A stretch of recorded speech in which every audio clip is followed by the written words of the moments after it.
എല്ലാവർക്കും നമസ്കാരം. തെരഞ്ഞെടുപ്പ്, രാഷ്ട്രീയം അങ്ങനെയുള്ള ചൂടുള്ള ചർച്ചകൾക്ക് ശേഷമാണ് ഞാൻ എൻ്റെ ഒരു പ്രസൻറ്റേഷനുമായിട്ട് വരുന്നത്. ഞാൻ ഇന്ന് സംസാരിക്കാൻ പോകുന്ന വിഷയം അള്ളാഹു ശാസ്ത്രം എന്നാണ്. അള്ളാഹു ശാസ്ത്രം എന്ന് ഞാൻ ഒരു സർക്കാസ്റ്റിക്കായിട്ട് ഉപയോഗിക്കുന്നതാണ്. ഖുർആൻ സയൻസ് എന്നാണ് ലോകപ്രശസ്തമായ ടെർമിനോളജി. ഖുർആൻ സയൻസ് എന്ന് പറഞ്ഞിട്ടൊരു ഒരു ആശയതലമുണ്ട്. അത്തരത്തിലുള്ള കുറേ ചർച്ചകൾ, അതിൽ സ്പെഷ്യലൈസ് ചെയ്തിട്ടുള്ള കുറേ പണ്ഡിതന്മാരുണ്ട്, സോ കോൾഡ് ശാസ്ത്രജ്ഞന്മാരുണ്ട്. അപ്പോൾ ഇസ്ലാം, എല്ലാ മതങ്ങളും പൊതുവിലും ഇസ്ലാം പ്രത്യേകിച്ചും, ഞാൻ ഇസ്ലാമിനെ കുറിച്ച് കൂടുതൽ സംസാരിക്കുന്നതുകൊണ്ട് ഇസ്ലാമിനെ കുറിച്ച് തന്നെ പറയാമെന്ന് വിചാരിക്കുന്നു. എങ്ങനെയാണ് മതങ്ങൾ, പ്രത്യേകിച്ച് ഇസ്ലാം, ശാസ്ത്രത്തെ ദുരുപയോഗം ചെയ്യുന്നത് എന്നതാണ്, അതിലിവരെടുക്കുന്ന ഇരട്ടത്താപ്പുകൾ എന്തൊക്കെയാണ് എന്നതാണ് ഞാൻ ഇന്ന് സംസാരിക്കാൻ ശ്രമിക്കുന്നത്.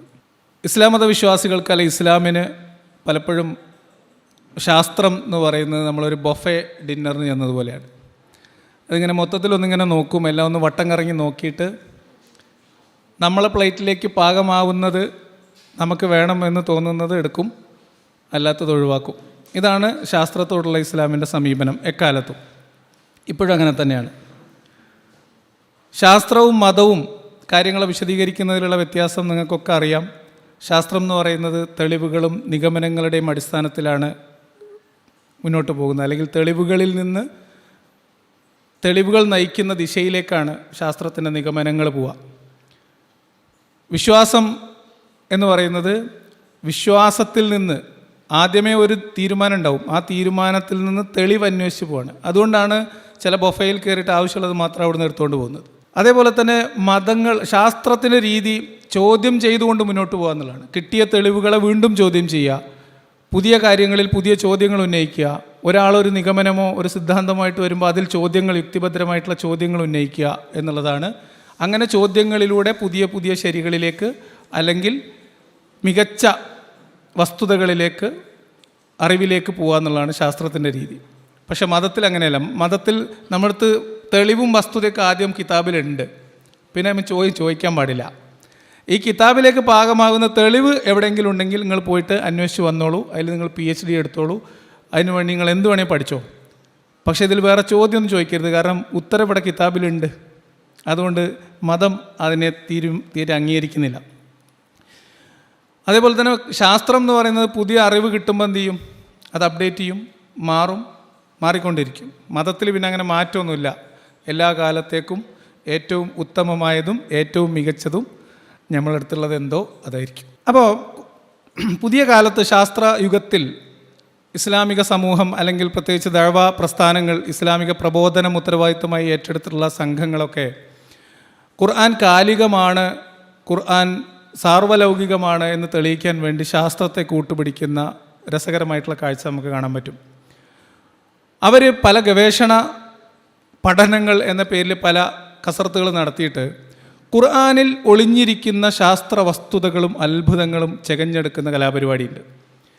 സാധാരണഗതിയിൽ ഇത് ചെയ്യുന്നത് എന്താണെന്ന് വെച്ചാൽ, ഖുർആനിലുള്ള വാക്കുകൾക്ക്, ഇപ്പോൾ ശാസ്ത്രീയമായിട്ടുള്ള ഒരു നിഗമനത്തിലെത്തിയ പുതിയ കാര്യങ്ങൾ, പുതിയ കാലത്തെ ശാസ്ത്രത്തിൻ്റെ കണ്ടുപിടുത്തങ്ങൾ, അതിലേക്ക് പദത്തിൻ്റെ അർത്ഥം ചേർത്ത് വെക്കാൻ പറ്റുന്ന ഖുർആൻ വചനങ്ങൾ ഉണ്ടോ എന്ന് നോക്കുക. അല്ലെങ്കിൽ അതുമായി ബന്ധപ്പെട്ട ഖുർആൻ വചനങ്ങളുടെ പദങ്ങളുടെ അർത്ഥം മാറ്റുക, വാക്കുകളുടെ അർത്ഥം മാറ്റുക, പുതിയ വ്യാഖ്യാനങ്ങൾ ചമക്കുക എന്ന് തുടങ്ങിയിട്ടുള്ള കലാപരിപാടിയാണ്. അതായത് ഇവിടുന്ന് അങ്ങോട്ടാണ് ശാസ്ത്രം കണ്ടുപിടിച്ചതിന് ശേഷം അത് ഞങ്ങളെ ഖുർആനിൽ മുന്നേ പറഞ്ഞിരിക്കണ് എന്ന് പറയലാണ് ഖുർആനിക ശാസ്ത്രം, അല്ലെങ്കിൽ അള്ളാഹു ശാസ്ത്രത്തിൻ്റെ ഏറ്റവും പ്രധാനപ്പെട്ട രീതി. ഞാൻ അതിൽ കുറച്ച് ഉദാഹരണങ്ങൾ പറയാണ്, സമയം എടുക്കുന്നില്ല, പോയിൻ്റ് മാത്രം ചുരുക്കി പറയാമെന്ന് വിചാരിക്കുന്നു. ഒന്ന് ഭൂമിയുടെ ആകൃതിയുമായി ബന്ധപ്പെട്ടാണ്. വാസ്തവത്തിൽ മുഹമ്മദിൻ്റെ കാലഘട്ടത്തിന് മുൻപ് തന്നെ ഭൂമിയുടെ ആകൃതിയെക്കുറിച്ച് ആളുകൾക്ക് ധാരണയുണ്ട്.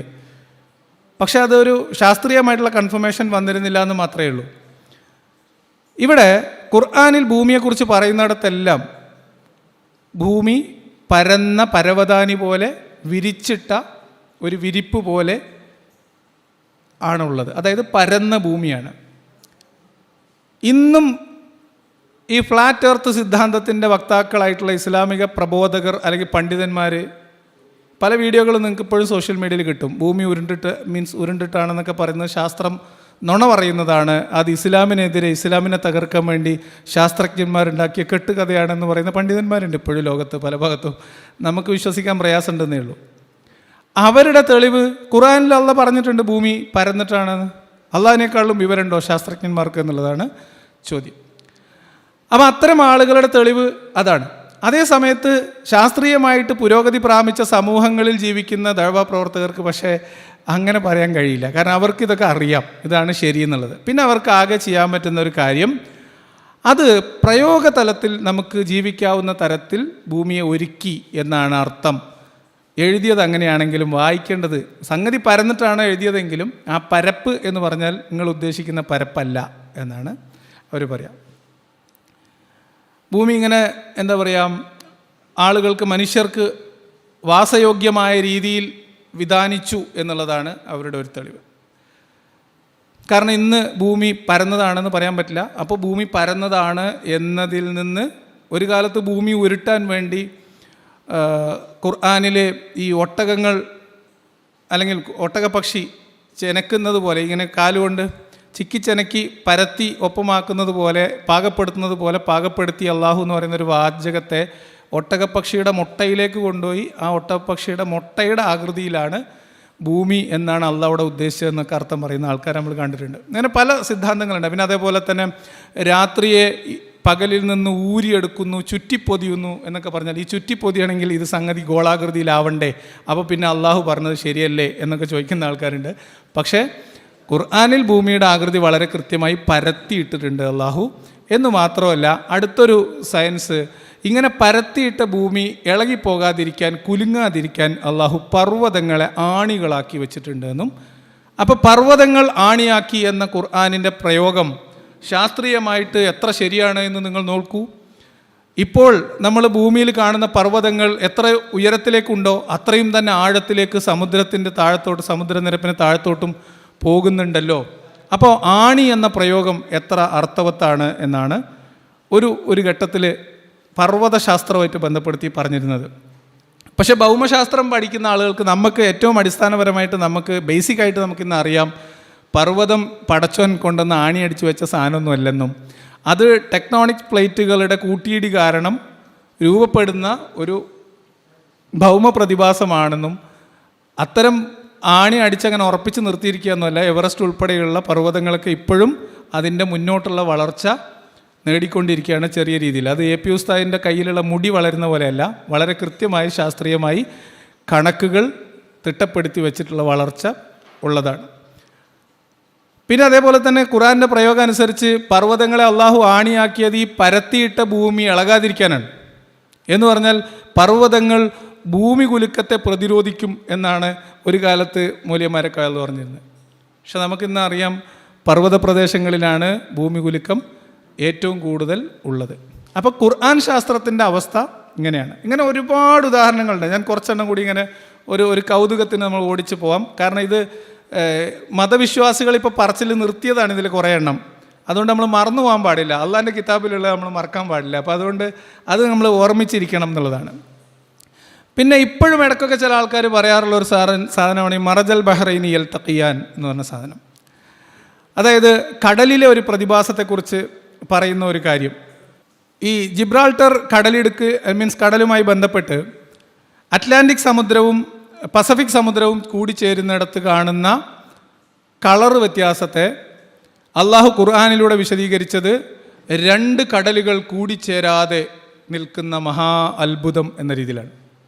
മറജൽ ബഹ്റൈനി യൽതഖിയാൻ എന്ന് പറഞ്ഞാൽ കൂടിച്ചേരാതെ മാറി നിൽക്കുന്ന കടലുകൾ എന്നാണ് ഖുർആനിൽ അതിൻ്റെ പ്രയോഗം. ഇത് പറഞ്ഞിട്ട് ഒരുപാട് കാലം അത്ഭുതപ്പെട്ടിരുന്നു. പക്ഷെ നമുക്കറിയാം അവിടെ കൂടിച്ചേരൽ നടക്കുന്നുണ്ട്.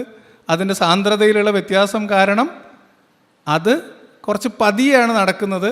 അതുകൊണ്ട് നമുക്കത് കണ്ണിൽ അങ്ങനെ ഒരു കളർ വ്യത്യാസം തോന്നുന്നുണ്ട്. അല്ലാതെ അവിടെ ഒരു കർട്ടനും, ഈ ബാസിൽ ക്ലാസ് എടുക്കുന്ന സമയത്ത് ക്ലാസ്സിൻ്റെ നെടുകെ ഇങ്ങനെ വലിച്ചു കെട്ടുന്ന പോലത്തെ ഒരു സാരിയുടെ മറയൊന്നും അതിലില്ല എന്ന് എല്ലാവർക്കും അറിയാം. കാരണം ബർസഖുല്ല യബ്ഗിയാൻ എന്നാണ്, ബൈനഹുമ ബർസഖുല്ല യബ്ഗിയാൻ. ബർസഖ് എന്ന് പറഞ്ഞാൽ ഒരു മറയാണ്. അങ്ങനെ ഒരു മറയോ കർട്ടനോ ഒന്നും കടലില്ല. എന്ന് മാത്രമല്ല, ഇതിലെ തട്ടിപ്പ് മനസ്സിലാക്കാൻ വേറൊരു ഖുർആൻ വചനം, ഈ ഖുർആൻ വചനം 55-ാം അധ്യായത്തിലെ 19-20 വചനങ്ങളിലാണ്. റഹ്മാൻ എന്ന് പറയുന്ന ഖുർആൻ അധ്യായത്തിലാണ്. വേറൊരു സൂറത്തിൽ വേറൊരു ഖുർആൻ വചനത്തിൽ പറയുന്നത് വഹുവല്ലദീ മറജൽ ബഹറൈനി ഹാദ അദ്ബൻ ഖുറാത്ത് എന്നാണ്. അതായത് ഇവിടെ വരുമ്പോൾ ഇവിടെയും ബഹ്റൈനാണ് പറയുന്നത്, 2 കടലുകൾ. ബഹർ എന്ന് പറഞ്ഞാൽ സമുദ്രം എന്നാണ് അർത്ഥം. പക്ഷേ ഇവിടെ പല ആധുനിക പരിഭാഷകളിലും കാണുന്നത് 2 ജലാശയങ്ങൾ എന്നാണ്. അതിൻ്റെ കാരണം എന്ന് വെച്ചാൽ ഇതിൽ പറയുന്നത് ഒന്ന് മധുരമുള്ള ജലവും ഒന്ന് പിന്നെ വൃത്തികെട്ട ഉപ്പ് വെള്ളവുമാണ് എന്നാണ്. കുടിക്കാവുന്ന മധുരമുള്ള ജലവും ഒന്ന് പിന്നെ വൃത്തികെട്ട ഉപ്പ് ജലവുമാണ്. ഇത് രണ്ടും കൂടിച്ചേരാതെ ഇതിനിടയിൽ ഒരു മറയുണ്ട് എന്ന് പറയുന്നു. അപ്പോൾ ഏത് കടലിലാണപ്പോൾ മധുരമുള്ള ജലം എന്ന ചോദ്യം വരും എന്നുള്ളത് കൊണ്ട് ഇവിടെ ബഹ്റൈൻ എന്ന് പറയുന്നതിനെ, ബഹ്റൈൻ എന്ന് പറഞ്ഞാൽ ഒരെണ്ണത്തിൻ്റെ ദ്വിവചനം ആയിട്ട് പറയുന്നതാണ് ബഹ്റൈൻ. ഇവിടെ ബഹ്റൈനെ ജലാശയമാക്കുകയും ഒന്ന് ഒഴുകി വരുന്ന ശുദ്ധജലം ഒഴുകി വരുന്ന നദിയും ആ നദി കൂടിച്ചേരുന്ന കടലും, ഇങ്ങനെ 2 ജലാശയമാവും. അപ്പോൾ ഒന്ന് നദി, നമുക്ക് കുടിക്കാവുന്ന ശുദ്ധജലം, മറ്റത് ഉപ്പുവെള്ളം, കുടിക്കാൻ പറ്റാത്ത കടൽ ജലം. ഇവിടെയും പക്ഷേ 2 ഉപയോഗിച്ചുള്ള വാക്ക് ബഹ്റൈൻ എന്നാണ്. ഇവിടെ എന്തുകൊണ്ടാണ് ഇവിടെ നദിയാക്കുന്നത്? ഇവിടെ നദിയാക്കിയില്ലെങ്കിൽ ഏത് കടലിലാണ് മധുരമുള്ള വെള്ളം എന്നവർ പറഞ്ഞു കൊടുക്കേണ്ടി വരും എന്നുള്ളത് കൊണ്ടാണ്. അപ്പം അങ്ങനെ ആണ് ഖുർആൻ സയൻസ് എടുത്തുകൊണ്ട് നടക്കുക. പിന്നെ അതേപോലെ തന്നെ ഒരു കാലത്ത് പറഞ്ഞിരുന്നതാണ്, ഇപ്പം റീസെൻ്റായിട്ട് പറയാറുണ്ട് ചില ആൾക്കാരൊക്കെ, ഈ പിന്നെ ഇത് പറയുമ്പോഴുള്ള അപകടം എത്രയെന്ന് മനസ്സിലാവാത്ത, പണ്ട് മുതലേ ഇങ്ങനെ പാടി പറഞ്ഞു നടക്കുന്ന ആൾക്കാർ ഇപ്പോഴും പറയും ഇരുമ്പിറക്കി തന്ന കഥ. ഇതൊക്കെ നമുക്ക് തന്നെ പറയാൻ മടിയാണിപ്പോൾ. ഇരുമ്പ് അള്ളാഹു ആകാശത്തിൽ നിന്ന് ഇറക്കി തന്നു എന്നതിനിപ്പോൾ ശാസ്ത്രീയമായ നിഗമനങ്ങളുണ്ട്, ശാസ്ത്രീയമായ പഠനങ്ങളുണ്ടെന്ന് പറയും. പക്ഷെ ഖുർആനിൽ അള്ളാഹു എല്ലാം ഇറക്കി കൊടുക്കുകയാണ്. കാരണം അള്ളാഹ് ആകാശത്തിരിക്കുകയാണ്. അള്ളാഹ് ആകാശത്തിരിക്കുമ്പോൾ അള്ളാഹ് എന്ത് മനുഷ്യർക്ക് കൊടുക്കണമെങ്കിൽ എന്ത് ചെയ്യണം? ഇറക്കി കൊടുക്കണം. അള്ളാഹ് ഇരുമ്പിനെ മാത്രമല്ല, അള്ളാഹ് കന്നുകാലികളെയും ഇറക്കി കൊടുത്തു എന്ന് തന്നെയാണ് ഖുർആനിലുള്ളത്. അപ്പോൾ അതൊന്നും ഇപ്പം അങ്ങനെ പറഞ്ഞു കേൾക്കാനില്ല. പക്ഷേ ഇപ്പോഴും പറയുന്ന ഒരു സാധനമാണ് തേനീച്ച ശാസ്ത്രം. തേനീച്ച ശാസ്ത്രം എന്ന് പറഞ്ഞൊരു ശാസ്ത്രം തന്നെയുണ്ട്. വഹിയുള്ള ഒരു ജീവിയാണ് തേനീച്ച എന്നാണ് പറയുന്നത്. അത് തേനീച്ചയുടെ അത്ഭുതം ആധുനിക കാലത്താണ് ശാസ്ത്രം കണ്ടെത്തിയത്. ഈ പെൺ തേനീച്ചകളാണ് തേൻ ശേഖരിക്കുന്നത് എന്നുള്ളത്. അപ്പോൾ അത് ഖുർആനിലൊരു വചനത്തിൽ പറയുന്നതിലെ അതിൻ്റെ ആ ഒരു പ്രയോഗം അനുസരിച്ച് അത് സ്ത്രീലിംഗമായിട്ടാണ് തേനീച്ചയെ ഉപമിച്ചിട്ടുള്ളത്. അപ്പോൾ നോക്കൂ, ശാസ്ത്രം അറിയാത്ത മുഹമ്മദ് നബി എങ്ങനെയാണ് കൃത്യമായിട്ട് പെൺ തേനീച്ചകളാണ് തേൻ ശേഖരിക്കുന്നത് എന്ന് പറഞ്ഞത് എന്നതായിരുന്നു അതിനകത്ത് ഏറ്റവും വലിയ അത്ഭുതം. ആ അത്ഭുതത്തിൻ്റെ ഒരു തമാശ എന്താണെന്ന് വെച്ചാൽ, ഇത് അറബിയിൽ ഭാഷാപ്രയോഗത്തിൽ ഇങ്ങനെയുള്ള പല കാര്യങ്ങൾ, അറബിയിൽ മാത്രമൊന്നുമല്ല പല ഭാഷകളിലും അത്തരം പ്രയോഗത്തിലുള്ള വ്യത്യാസങ്ങളുണ്ടാവും. ചില പ്രത്യേക പ്രയോഗങ്ങളിൽ ചില പ്രത്യേക ലിംഗത്തെ സൂചിപ്പിക്കുന്ന വാക്കുകൾ ഉപയോഗിക്കുക എന്ന് പറയുന്നത്. പക്ഷെ ഇവരൊന്നും സമ്മതിക്കൂല.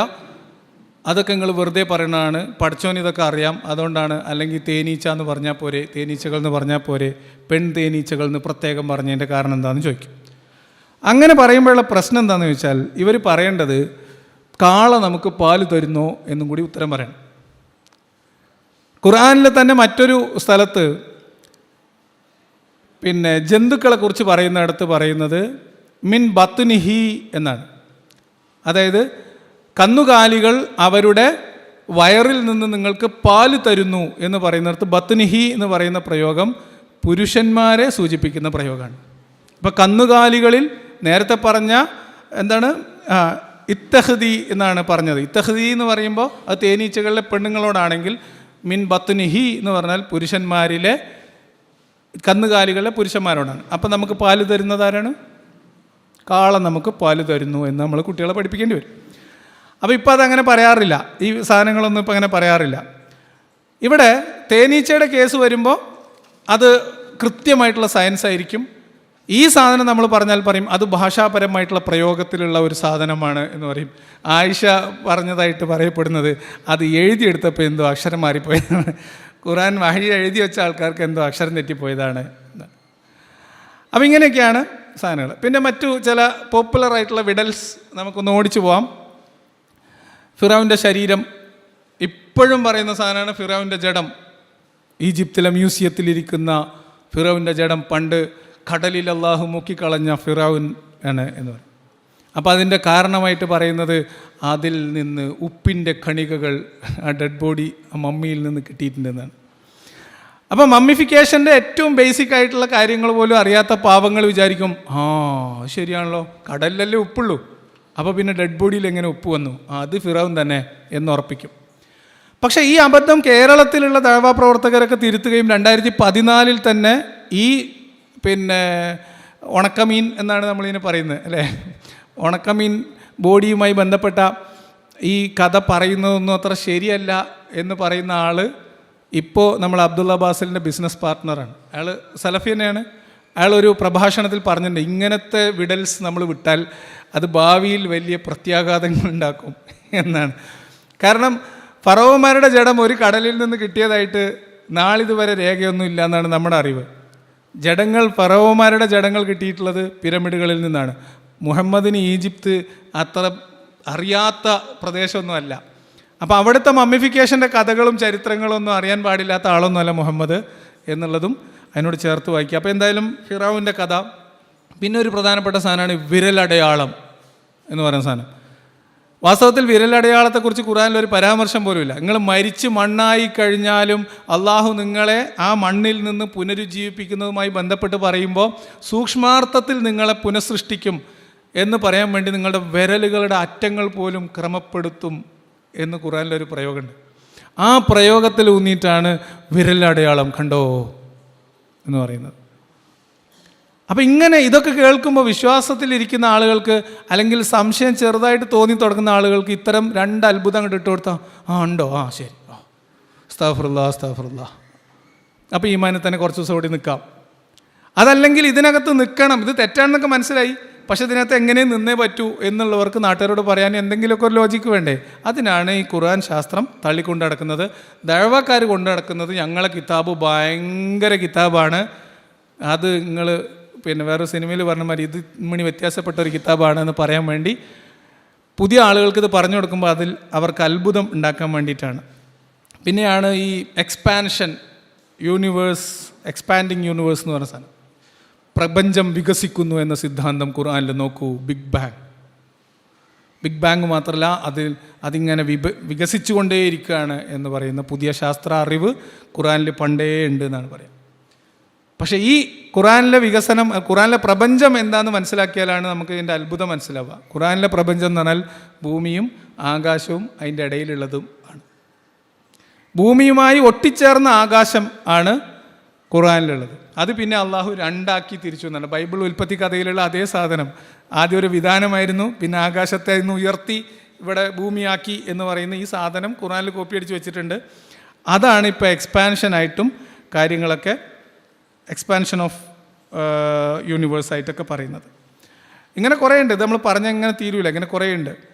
ഞാൻ കുറച്ച് മണ്ടത്തരങ്ങൾ പറയാം. അതായത് ശാസ്ത്രീയമായിട്ട് ഇനി ഒരിക്കലും പിടിച്ചു നിൽക്കാൻ പറ്റാത്ത, ഒരു കാലത്ത് വലിയ ശാസ്ത്ര അത്ഭുതങ്ങളായിട്ട് കൊണ്ട് നടന്നിരുന്ന കുറച്ച് മണ്ടത്തരങ്ങളായിട്ടുള്ള അള്ളാഹു ശാസ്ത്രം പറയാം.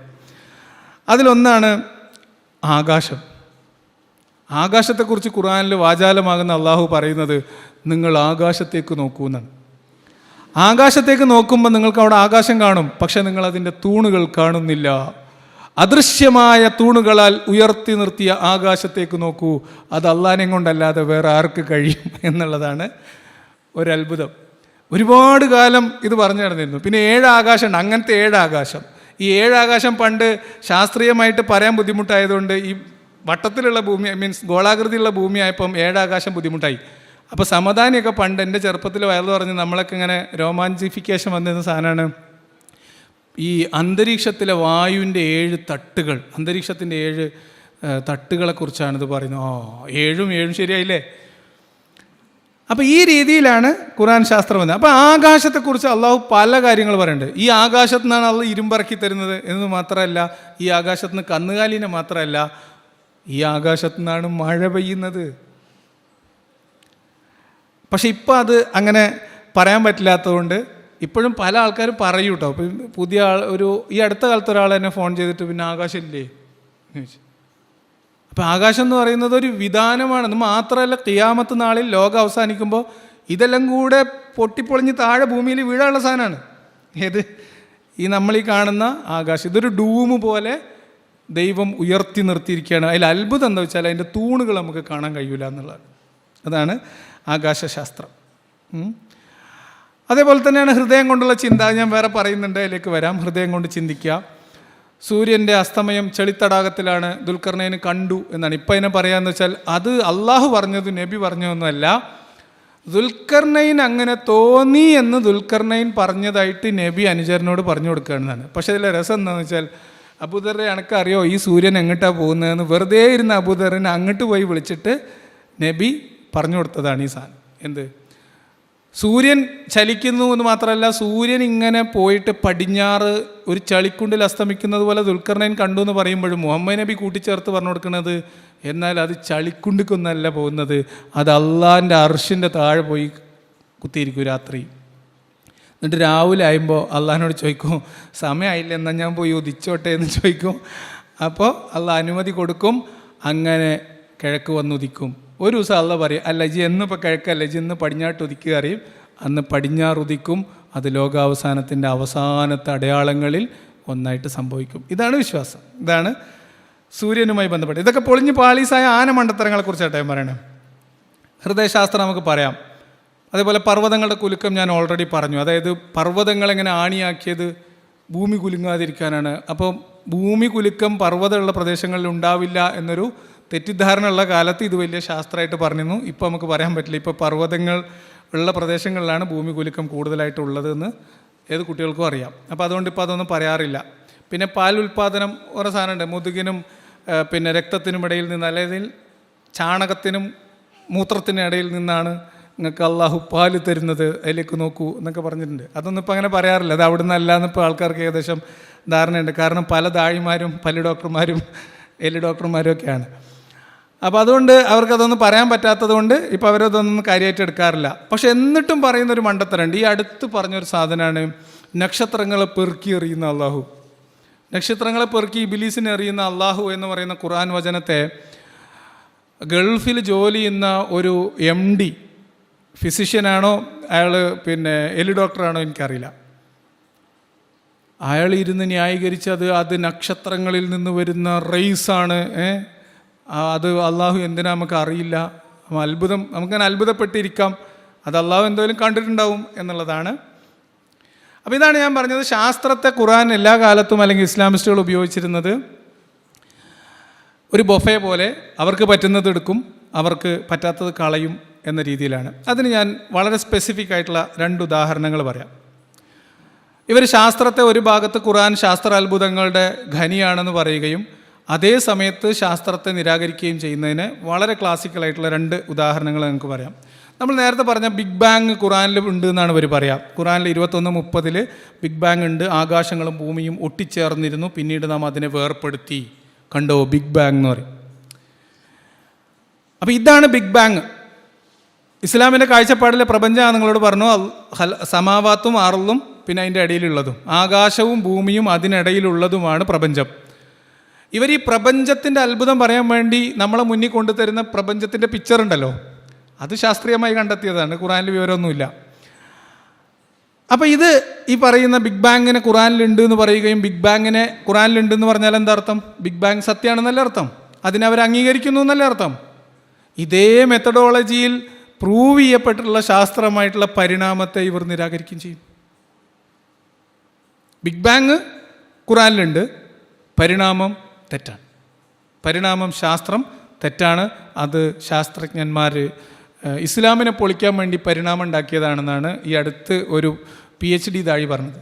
ഇസ്ലാമിനെ പൊളിക്കാൻ, എങ്ങനെയെങ്കിലും ഇസ്ലാമിനെ തകർക്കണം, ഇസ്ലാമിൻ്റെ അറിവുകളെ മുമ്പിൽ പിടിച്ചു നിൽക്കാൻ പറ്റാതെ ഇവർ കണ്ടെത്തിയൊരു ഗൂഢാലോചന സിദ്ധാന്തമാണ് ഈ പറയുന്ന പരിണാമ സിദ്ധാന്തം എന്നാണ് അവർ പറഞ്ഞത്. അത് MM അക്ബർ അത് ഏറ്റു പറയുന്നത് ഞാൻ കണ്ടിട്ടുണ്ട്. അപ്പോൾ അവരവർക്ക് പറ്റുന്നതിനെ അംഗീകരിക്കും, പറ്റാത്തതിനെ ശാസ്ത്രവിരുദ്ധമായിട്ട് നിൽക്കും. വേറൊരു അടിപൊളി എക്സാമ്പിളാണ് ചന്ദ്രനെ പിളർത്തിയ സംഭവം. നിങ്ങൾക്കറിയാം, ഈ നമ്മുടെ അപ്പോളോ ദൗത്യങ്ങൾ മനുഷ്യർ ചന്ദ്രനിൽ കാലുകുത്തിയിട്ടില്ല എന്ന് വാദിക്കുന്നതിൽ മുന്നിൽ നിൽക്കുന്നത് ഇസ്ലാം മതവിശ്വാസികളാണ്. അത് വെറും അമേരിക്കക്കാർ അന്ന് റഷ്യൻ്റെ മുമ്പിൽ പിടിച്ചു നിൽക്കാൻ വേണ്ടി ഉണ്ടാക്കിയ കെട്ടുകഥയാണെന്നും അത് ശാസ്ത്രീയമായിട്ട് മനുഷ്യന് ചന്ദ്രനിൽ പോകാൻ കഴിയില്ല, പോയാൽ തിരിച്ചു വരാൻ കഴിയില്ല എന്നാണ് വാദം. എന്നാൽ ഇവരോട് നിങ്ങൾ അള്ളാഹു ചന്ദ്രനെ പിളർത്തിയിട്ടുണ്ടോ എന്ന് ചോദിക്കേ? പിന്നെ പിളർത്തി. മക്കയിൽ അള്ളാഹുവിൻ്റെ പ്രവാചകൻ ചന്ദ്രനെ 2 പീസാക്കി മാറ്റി നിർത്തി. കണ്ടോളി എന്ന് പറഞ്ഞു. കുറേ ആൾക്കാർ കണ്ടു, അത്ഭുതം കൂറി. തെളിവ് നാസ പുറത്തു വിട്ടിട്ടുണ്ട്. ഏത് അപ്പോളോ ദൗത്യം നടത്തിയ അല്ലെങ്കിൽ അപ്പോളോ ദൗത്യത്തിന് മുൻകൈ എടുത്ത നാസ മനുഷ്യനെ ചന്ദ്രന് കൊണ്ടുപോയിട്ടുള്ളത് ഇവർക്ക് അംഗീകരിക്കാൻ പറ്റില്ല.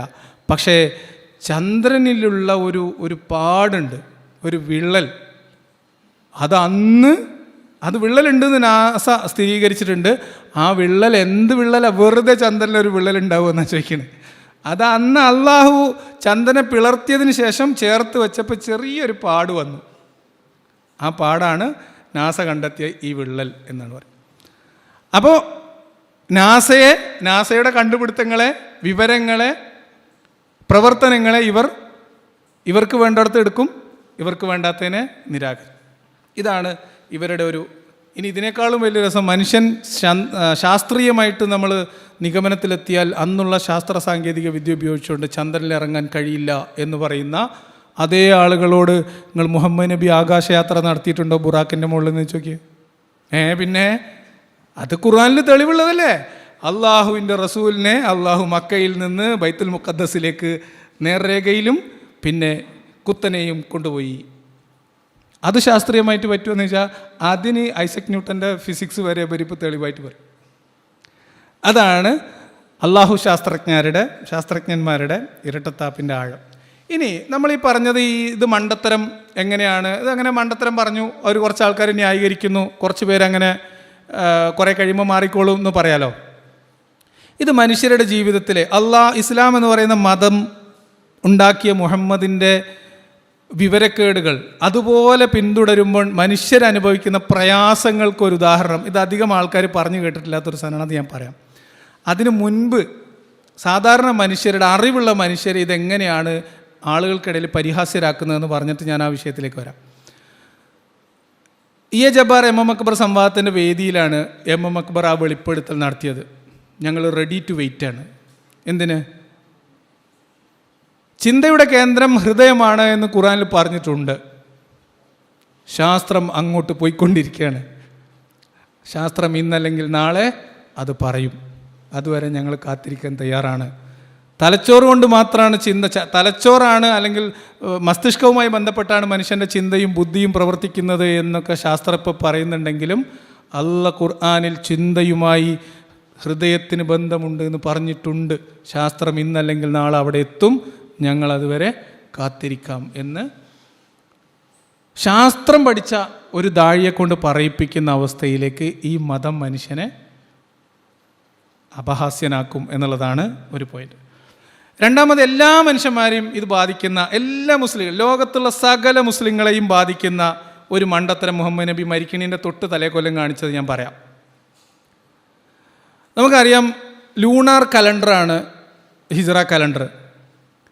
ഈ ഹിജ്റ കലണ്ടറിൽ സാധാരണഗതിയിൽ നമ്മളുടെ ഈ സോളാർ വർഷവുമായി ബന്ധപ്പെടുത്തി നോക്കുമ്പോൾ 11 ദിവസം, ഏകദേശം 11 ദിവസത്തിൻ്റെ കുറവുണ്ട്. നമ്മുടെ നാട്ടിലുള്ള ആളുകൾക്ക് നോമ്പ് ഒരു മഴക്കാലത്തായിരിക്കും, പിന്നെ ഇങ്ങനെ 11 ദിവസം പുറകോട്ട് പോയിട്ട് അല്ല മീൻസ് പെട്ടെന്നായി. ചില സമയത്ത് നോമ്പ് എന്ന് പറയുന്നത് ഭയങ്കരമായിട്ടുള്ള കൊടിയ വേനലിലായിരിക്കും അല്ലേ. ഇപ്പോൾ ഇതേ നോമ്പ് കഴിഞ്ഞ് പെരുന്നാളായുള്ളൂ. ഇനി നിങ്ങൾ 2 വർഷം കഴിയുമ്പോൾ നോമ്പ് വരാൻ പോകുന്നത് ചിലപ്പോൾ 2-3 വർഷം മുൻപ് നടന്നത് നോമ്പ് നടന്നിട്ടുണ്ടാവുക മെയ് മാസത്തിലൊക്കെ ആയിരിക്കും, ഏപ്രിൽ മെയ്യിലൊക്കെ ആയിരിക്കും. എന്തുകൊണ്ടാണ് ഇത് സംഭവിക്കുന്നത്? ലോകത്തെല്ലായിടത്തും സോളാർ കലണ്ടറുമായി ബന്ധപ്പെടുത്തിയിട്ടാണ് ഭൂമിയുടെ ഋതുഭേദങ്ങൾ നിലനിൽക്കുന്നതെന്നുള്ള അറിവ് എല്ലാ കാലത്തും ഉണ്ട് മനുഷ്യർക്ക്. മുഹമ്മദിൻ്റെ കാലത്തും അതിന് മുൻപും ആളുകൾക്ക് ഇതൊക്കെ അറിയാം. മക്കക്കാർ ഉപയോഗിച്ചിരുന്ന ഹിജ്റ കലണ്ടർ എന്ന് പറയുന്ന, ഹിജ്റ കലണ്ടർ മീൻസ് ആ മാസങ്ങളുമായി ബന്ധപ്പെടുത്തിയിട്ടുള്ള ചാന്ദ്രമാസങ്ങളും അവരുടെ വർഷഗണനയും കാലഗണന കണക്കൂട്ടുന്നതുമൊക്കെ അവരുടെ കയ്യിൽ ഒരു ടെക്നോളജി ഉണ്ടായിരുന്നു. അവർക്കറിയാമായിരുന്നു ഇതിൽ അപാകതയുണ്ടെന്ന്. അതിന് അവരൊരു പരിഹാരവും കണ്ടെത്തിയിരുന്നു. അവിടെ നസീർ എന്ന് പറയുന്ന ഒരു ഇതനുസരിച്ചിട്ട് നമ്മൾ ഈ അതിവർഷം പറയുന്നത് പോലെ ഓരോ 3 വർഷം കഴിയുമ്പോഴും അവർ 1 മാസം എക്സ്ട്രാ ഇടുമായിരുന്നു. അങ്ങനെയാണ് ഇവരുടെ ഋതുഭേദങ്ങൾ, ഇവരുടെ കൃഷി, ഇവരുടെ ആഘോഷങ്ങൾ, ഉത്സവം, ഹജ്ജ് തുടങ്ങിയിട്ടുള്ള അവരുടെ ജീവിതത്തെ അവർ ചിട്ടപ്പെടുത്തിയിരുന്നത്. ഈ ഒരു പർട്ടിക്കുലർ മാസം നസീർ എന്നുള്ള പേരിൽ ഒരു അധിക മാസം അവരിടും. അപ്പോൾ 3 വർഷം കൂടുമ്പോൾ നസീർ ഇടും. സ്വാഭാവികമായിട്ടും ആ ഒരു വ്യത്യാസം മാറിക്കിട്ടും.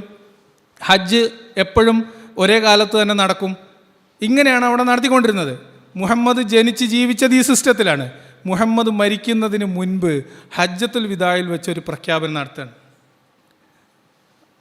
ശാസ്ത്രം പഠിപ്പിച്ചു തന്ന അള്ളാഹുവിൻ്റെ പ്രവാചകൻ കാണിക്കുന്ന ഒരു മണ്ടത്തരം ഇന്നും ലോകത്തുള്ള എല്ലാ മനുഷ്യരെയും ബാധിക്കുന്നതിനെ കുറിച്ചാണ് ഞാൻ പറയുന്നത്. ഒന്ന്, ഇവർക്ക് ലോകത്തിൻ്റെ ഒപ്പം കാലം കണക്കൂട്ടി പോകാൻ കഴിയില്ല. അല്ലെങ്കിൽ 2 കലണ്ടർ വെക്കേണ്ടി വരും. വയസ്സ് നോക്കാൻ നമ്മുടെ ഇംഗ്ലീഷ് കലണ്ടറും മറ്റേ കലണ്ടറും വെക്കേണ്ടി വരും. മുഹമ്മദ് പ്രഖ്യാപിക്കുകയാണ് ഇത് കുഫറാണ്. ഏത്? ഈ അതിവർഷം. അള്ളാഹു 12 മാസമേ സൃഷ്ടിച്ചിട്ടുള്ളൂ. അതിൻ്റെ ഇടയിൽ കൊണ്ടുവന്നിട്ട് നസീർ എന്നുള്ള പേരിൽ പുതിയ ഒരു അതിവർഷം എന്ന് പറയുന്ന ഈ കലാപരിപാടി തികഞ്ഞ കുഫറും ദൈവവിരോധവുമാണ്. അതുകൊണ്ട് അത് അവസാനിപ്പിക്കണം, നിരോധിക്കണം. അങ്ങനെ ചെയ്യാൻ പറ്റില്ല. ഇനി മുതൽ 12 മാസമുള്ളവർ. അന്ന് തുടങ്ങിയ ഇടങ്ങേറാണ്. ഇത് അധികം വിമർശകർ പറഞ്ഞ് കേട്ടിട്ടില്ലാത്തതുകൊണ്ട് ഞാനത് പറയാണ്. അപ്പോൾ ഇന്നത്തെ മനുഷ്യർക്ക് നമുക്കിങ്ങനെ ലിറ്റ്മസ് ടെസ്റ്റ് ചെയ്യാവുന്ന രീതിയിൽ എടുത്ത് ഉപയോഗിക്കാവുന്ന ഒരു മണ്ടത്തരമാണിത്. അന്നത്തെ കാലത്ത് മുഹമ്മദ് പറഞ്ഞ ആ ഒരു കുഫർ ആരോപണത്തിൻ്റെ പേരിൽ അതിവർഷം എടുത്തു കളയുന്നത് വഴി ഇവർ 11 മാസം മുന്നിലാണ്. മീൻസ് 11 ദിവസം ഓരോ വർഷം നേരത്തെ എത്തുവർക്ക്. അതുകൊണ്ട് ഇവരുടെ ദൈനംദിന ജീവിതം, ഇപ്പോൾ ഹജ്ജിൻ്റെ കാലാവസ്ഥ, അപ്പോൾ ആ പ്രദേശത്ത് മരുഭൂമിയല്ലേ, മനുഷ്യരുടെ കൃഷി, ഇവരുടെ കലണ്ടർ വെച്ചിട്ട് മര്യാദക്ക് കൃഷി ചെയ്യാൻ പറ്റുമോ? ഒന്നും ചെയ്യാൻ പറ്റില്ല. ഇവരുടെ നമ്മളിപ്പോൾ ലോകക്രമത്തിൽ ഞാൻ പറയുന്നത് ആ കാലഘട്ടത്തിൽ മുഹമ്മദ് കച്ചവടത്തിന് യാത്ര പോകുന്ന പേർഷ്യയിലും സിറിയയിലും എല്ലായിടത്തും സോളാർ കലണ്ടറുണ്ട്. അതുമായി ബന്ധപ്പെട്ട പ്രശ്നം പരിഹരിക്കാൻ അറബികൾക്കിടയിൽ ഖുറൈശികൾക്ക്, ഇവർ ജാഹിലിയ എന്ന് പറയുന്ന ഖുറൈശികൾക്കിടയിൽ ഒരു സിസ്റ്റം ഉണ്ടായിരുന്നു. ഒരു പ്രത്യേക ഗോത്രത്തിൻ്റെ അതിന് ചുമതലയുണ്ടായിരുന്നു. അവർ വർഷാവർഷം കൂടിയാലോചന നടത്തി എപ്പോഴാണ് അതിവർഷം ഇടേണ്ടത്, അതിൽ എത്ര ദിവസമാണ് ഉണ്ടാവേണ്ടതെന്ന് തീരുമാനിച്ച് അവരെ നടപ്പിലാക്കി കൊണ്ടുവന്നിരുന്ന സിസ്റ്റത്തിൽ 63 കൊല്ലം ജീവിച്ച മനുഷ്യൻ മരിക്കണീൻ്റെ തലേ കൊല്ലം കാണിച്ച കുന്തിരിമ നമ്മളെ നാട്ടിൽ പറയും. ആ കുന്തിരിമയുടെ ഫലമാണ് ഇപ്പം മുസ്ലിങ്ങൾ ഈ കൊല്ലം കണക്കൂട്ടാൻ പറ്റാണ്ട് ഇടങ്ങാറായിക്കൊണ്ടിരിക്കുന്നത്. അപ്പോൾ ഇതാണ് ദൈവം നിയോഗിച്ച, ദൈവത്തിൻ്റെ നിർദ്ദേശത്തിൽ അടിസ്ഥാനത്തിലല്ല മുഹമ്മദ് നബി ഒന്നും പറഞ്ഞിട്ടും ചെയ്തിട്ടും ഇല്ലാത്തത് കൊണ്ട് അള്ളാഹുവിൻ്റെ അറിവ്, അള്ളാഹുവിൻ്റെ ശാസ്ത്രബോധം ആകാശത്തിലും ഈ കാലഗണനയിലുമൊക്കെ പ്രതിഫലിക്കും. അതുകൊണ്ട് ഖുർആൻ ശാസ്ത്രത്താൾ എന്തായാലും ഇപ്പോൾ ഏറെക്കുറെ കുറഞ്ഞിട്ടുണ്ട്.